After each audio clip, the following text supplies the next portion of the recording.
Qu'est-ce qu'est le péché? Le péché est insanité.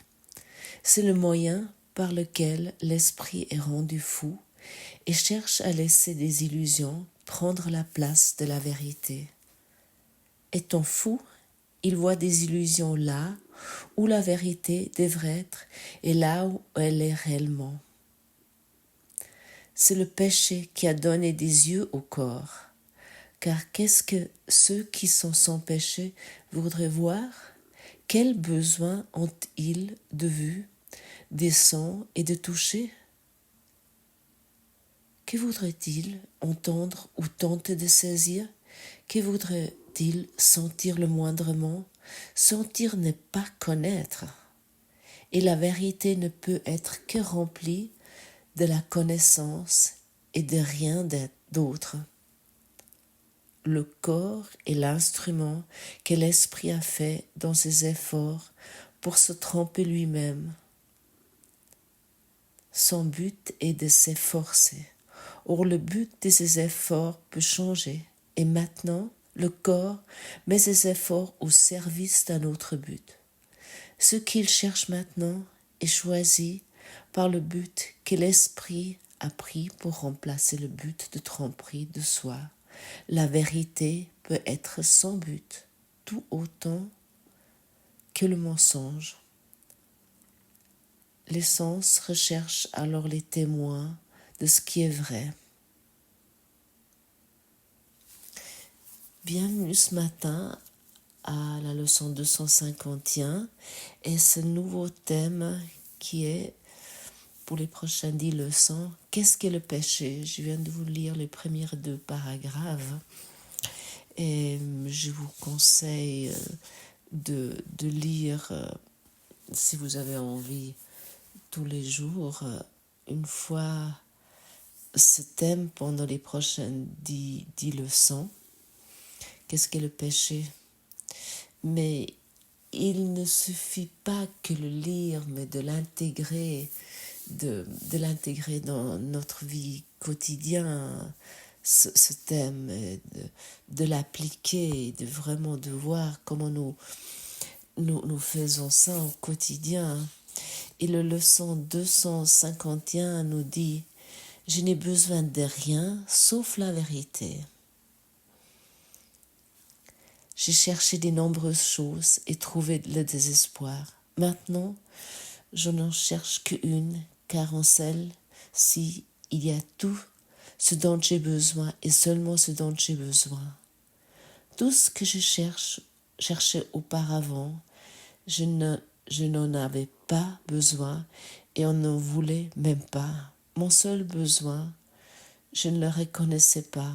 Mais maintenant, je vois que je n'ai besoin que de la vérité. Et en elle, tous les besoins sont satisfaits, toutes les soifs prennent fin, tous les espoirs sont finalement comblés et les rêves ont disparu. Maintenant, j'ai tout ce dont je pourrais avoir besoin. Maintenant, j'ai tout ce que je pourrais vouloir. Et maintenant, enfin, je me trouve en paix. Et de cette paix, notre Père, nous te rendons grâce. Je répète cette phrase. Et de cette paix, notre Père, nous te rendons grâce. Ce que nous étions niés à nous-mêmes, tu nous l'as rendu. Et c'est celle-là seule que nous voulons réellement. Souvenons-nous donc aujourd'hui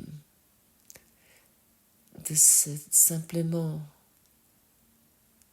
que le Fils de Dieu est ma véritable identité. Oui, souviens-toi aujourd'hui de cela, que tu as un seul besoin, et de se souvenir de cette vérité, de ton identité, de ton soi saint. Et ce soi saint qui, au-delà de toute pensée que tu pourrais t'imaginer maintenant. Cette pureté éclatante et parfaite qui brille bien plus que la lumière que tu as jamais contemplée. Et que l'amour en nous est sans limite et est d'une intensité qui embrasse toute chose dans la paix d'une certitude tranquille. Et tu vas dire, mais ça me semble vraiment très, très abstrait. Mais si nous le permettons, si tu te souviens que ta véritable identité n'est pas ici, si tu te souviens que l'identité, ton identité n'a rien à voir avec tes problèmes, ni avec tes soucis ou tes conflits. Si tu te souviens aujourd'hui, tu es un reflet de Dieu, d'une pureté que tu ne peux même pas concevoir.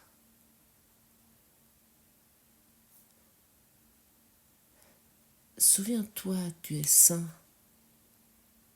Et être saint signifie tu es totalement entier. En toi, il n'y a aucune tâche, il n'y a pas de péché. Le péché est la demeure de toutes les illusions qui ne font que représenter des choses imaginées, issues des pensées qui ne sont pas vraies et sont la preuve que ce qui n'a pas de réalité est réel. Le péché prouve que le Fils de Dieu est mauvais, que l'intemporel doit avoir une fin, que la vie éternelle doit mourir et que Dieu lui-même a perdu le Fils qu'il aime. N'ayant que la corruption pour se contempler lui-même, sa volonté à jamais vaincue par la mort. L'amour tué par la haine et plus jamais de paix. Oui, les rêves d'un fou sont effrayants, et le péché paraît certes terrifié, et pourtant, ce que le péché perçoit n'est qu'un jeu puéril. Le Fils de Dieu peut prétendre en jeu qu'il est devenu un corps en proie du mal et de la culpabilité, avec tout juste un peu de vie qui se finit dans la mort, mais pendant tout ce temps son Père lui sur lui et l'aime d'un amour éternel auquel ses prétentions ne peuvent rien changer du tout. Oui, nous jouons sans cesse à ce jeu. Bien sûr, entre les deux, si nous le voyons vraiment avec tout cet effroi qui est décrit ici, à ce moment-là, nous nous arrêtons. Mais pour ça, notre système de pensée égotique nous fait croire qu'il y a quand même du plaisir, il y a quand même quelque chose ici qui vaut de la peine dans ce monde, pour nous faire oublier en fait toute l'anxiété qui nous vivons sans cesse avec ce corps et avec nos pensées, avec ces rêves d'un fou qui sont effrayantes, comme on s'est dit ici, et qui nous terrifient. Et nous arrangeons d'avoir régulièrement quand même des moments agréables. Lorsque nous partons par exemple en vacances, où nous allons au restaurant, où nous avons du succès au travail, ou peu importe quel plaisir tu t'accordes, on pourrait dire. Oui, nous nous accordons des plaisirs pour que nous ne voyions pas dans quelle peur, dans quel effroi nous vivons. Et souviens-toi également, chaque pensée que tu penses a un effet, au moins sur ton esprit. Chaque pensée à laquelle tu crois est comme une semence que tu plantes.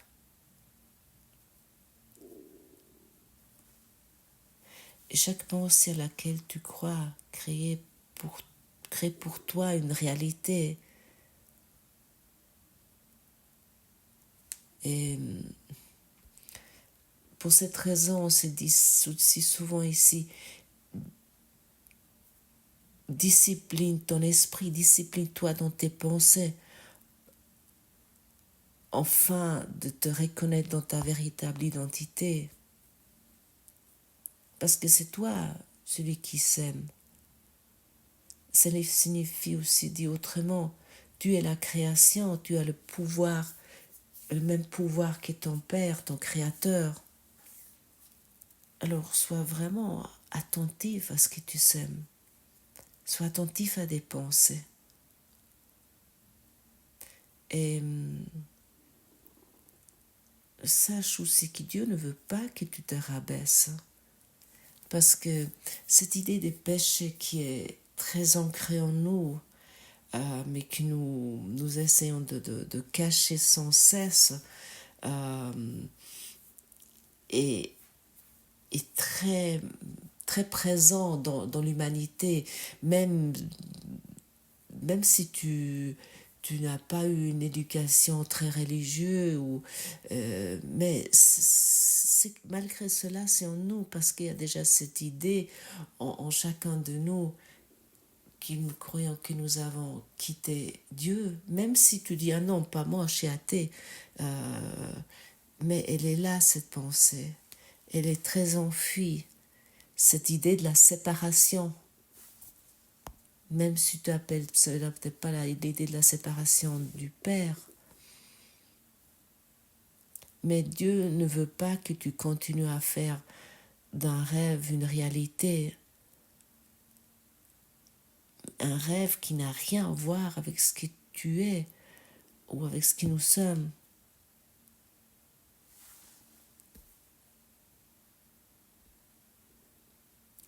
Et souviens-toi, au-delà de ce monde, existe un monde que nous voulions vraiment. Et nous jouons un jeu où nous cachons de Dieu pour chercher encore autre chose qui pourrait nous rendre heureux. Et est-ce que tu t'es déjà une fois posé la question, qu'est-ce qui te rend heureux? Vraiment, tu te dis peut-être, ah oui, je serai heureux lorsque j'aurai réussi d'avoir ma propre entreprise, par exemple. Et si tu examines vraiment tes réponses, ou je ne sais pas, je serai heureux lorsque je serai enfin en couple, ou je serai heureux lorsque j'aurai assez d'argent. Mais examine vraiment tes réponses, va au bout.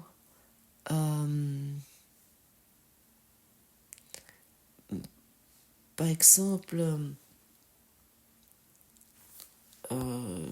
j'ai mon partenaire de vie qui voulait à tout prix avoir sa propre entreprise, qu'il a réussi de faire, mais il y a quand même énormément de soucis avec, et c'est pas que le bonheur est pas là.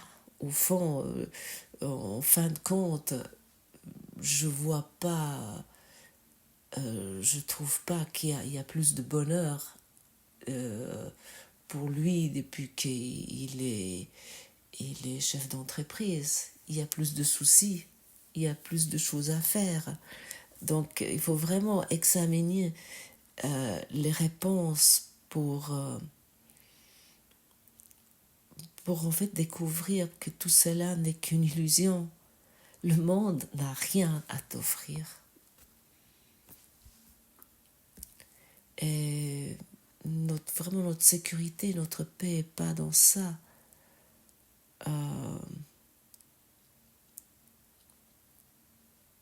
Et toute la recherche du bonheur est en fait la recherche de la paix, de l'amour. Et de notre existence corporelle, notre existence physique, nous nous sentons extrêmement vulnérables. Et ça, tu connais, tu le sais très bien, nous sommes toujours inquiets. Le matin, il y a par exemple la gorge qui te gratte et ouf, je vais encore, j'espère que je ne vais pas avoir un refroidissement, que je ne serai pas en forme. Ces petites pensées, sois attentif à ça, comment ça nous enlève directement la paix, ou peu importe, où tu dois aller en ville ou au travail, tu ne trouves pas de place de parc et nous sommes directement, on nous va inquiets parce que tu vas arriver en retard à ton rendez-vous, à ton travail.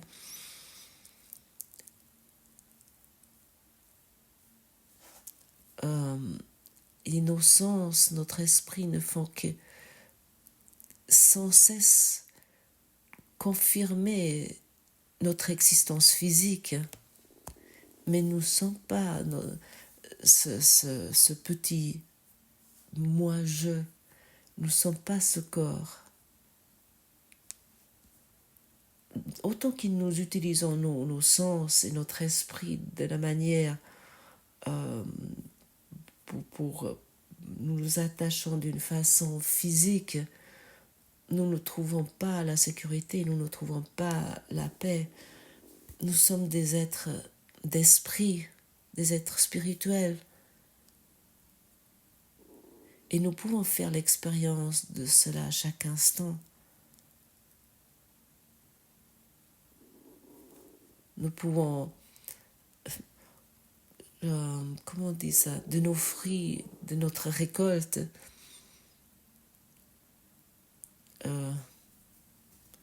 et je n'ai besoin de rien que de la vérité. La vérité, c'est quoi? Que nous sommes un esprit, nous sommes déjà parfaits. Et le dernier passage le passage 5 dans ce thème spécial, qu'est-ce qu'est le péché, écrit: jusqu'à quand, ô Fils de Dieu, vas-tu maintenir le jeu du péché? N'allons-nous pas ranger ces jouets d'enfants au bord tranchante? Quand seras-tu prêt à revenir chez toi? Aujourd'hui, peut-être? De péché, il n'y en a pas. La création est inchangée. Oui, la création est inchangée. Voudrais-tu encore retarder ton retour au ciel? Jusqu'à quand, ô Saint Fils de Dieu, jusqu'à quand? Oui, Jésus, il insiste ici, vraiment. Il nous pose vraiment cette question: jusqu'à quand nous voulons encore jouer ce jeu d'enfant? Nous avons le choix maintenant, nous pouvons nous décider maintenant de nous souvenir de la vérité. Et nous devons nous habituer à cette vérité, à de nous souvenir que tu es pur et entier et parfaitement innocent, qu'il n'y a pas de tache en toi. Et ainsi tu peux, lorsque tu demeures dans cette certitude, tu commences à rayonner. Et lâche les pensées que tu n'as plus besoin d'y croire. Et celui qui demeure dans la vérité, dans le cœur, se reconnaît à nouveau dans sa véritable identité. Et tu te reconnaîtras vraiment dans cette lumière. Et Jésus nous dit, ce n'est pas difficile. Nous devons simplement abandonner nos pensées habituelles et reconnaître notre véritable soi, qui nous sommes, et où il y a rien à faire. La seule chose à faire, c'est déposer, c'est de ranger ses jouets d'enfants au bord tranchant, comme nous est suggéré. Alors pourquoi encore retarder ça? Acceptons-le aujourd'hui ensemble. C'est pas si difficile. Maintenant, tu ne cherches plus qu'une seule chose. Mais que tu n'as pas besoin de le chercher, il est déjà là. Parce que la vérité est déjà en toi. Merci d'avoir partagé ce moment avec moi. Et je vous propose le 16 septembre un meeting Zoom. Vous avez les informations en dessous de ce podcast. Et à demain, prenez soin de votre esprit.